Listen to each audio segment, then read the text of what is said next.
সবে গরজ করে বরজ করো, বাড়ি বাড়ি লাগাও পান, টোনাবাসী বোঝার মুন্সি বলে বারবার, কমিটি রাখিলে খাঁটি জমি পাবে পুনর্বার। এরকম আরো অনেক, এগুলো তার রচনার একটা বড় বিষয় ছিল। তো সেগুলো আমার আমি যেটা বললাম যে যদি এটা বই আকার প্রস্তাব করা হয় এবং আমাকে প্রস্তাব করলে ওটা আমি এটা করতে চেষ্টা করব। এখানে না বললে নয়, এই প্রসঙ্গে আমাদের টোনাগ্রামের আর কৃতি সন্তান অ্যাডভোকেট আব্দুল হাকিম স্পিকার ছিলেন, উনি 1950 স্পিকার সাহেব ছিলেন। স্পিকার উনি এখানে কংগ্রেস থেকে প্রথমে এমএলএ হন, পরবর্তী খুলনা থেকে উনি 1954 সালে যুক্ত ফ্রন্টে কৃষক প্রজা পার্টি থেকে কমপ্লিট করেন এবং প্রাদেশিক পরিষদে উনি স্পিকার ছিলেন।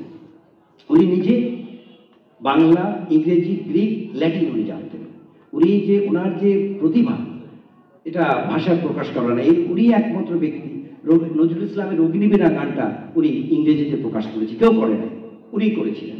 এবং তার সুযোগ সন্তান যে আছে, আপনাদের রাজশাহী ইউনিভার্সিটির ছেলেরা আছেন কিনা, রাজশাহী ইউনিভার্সিটির ছেলে, ওনার বড় ছেলে নাজিম মাহমুদ, উনি সন্দীপন সঙ্গে যুক্ত ছিলেন খুলনার সাংস্কৃতিক আন্দোলনে। তারপরে ওই সময় 1969 যে গণ আন্দোলন, সেই আন্দোলনে সাধন সরকার, খুলনার সাধন সরকারের সাথে মিলে চেতনার সৈকতে একটা পুরো গানগুলো উনি স্বরলিপি তৈরি করেছিলেন। ওনার আর এক ছেলে যে আছেন নাজিম শাহরিয়া, নাজিম বুলবুল, সেও সংস্কৃতি বনায় ছিলেন। এবং ওনার আরেক ছেলে যে নাজিম শাহরিয়া, সেটা দাদা চিনবেন, দাদারই বন্ধু, না বলে নয়, উনিও খুবই মানে কি, তার 6টা গ্রন্থ, তার মোট 6টা গ্রন্থ আছে। তার প্রথম গ্রন্থ 1990 সালে আসে, সেটা হলো হীরকের মোহন মন্ত্র, আমার তখন 17 নির্বাচিত কবিতা, পরকে পৃথক নাই, এইভাবে বেঁচে আছি, ও এবং বচন। এই 6টা কাব্যগ্রন্থ কিন্তু লিখেছেন। কিন্তু আমাদের খুব দুঃখ যে আমরা, আমাদের লড়াই কিন্তু কৃষ্টি, সংস্কৃতি, শিক্ষা, সংস্কৃতির অনেক অগ্রগামী।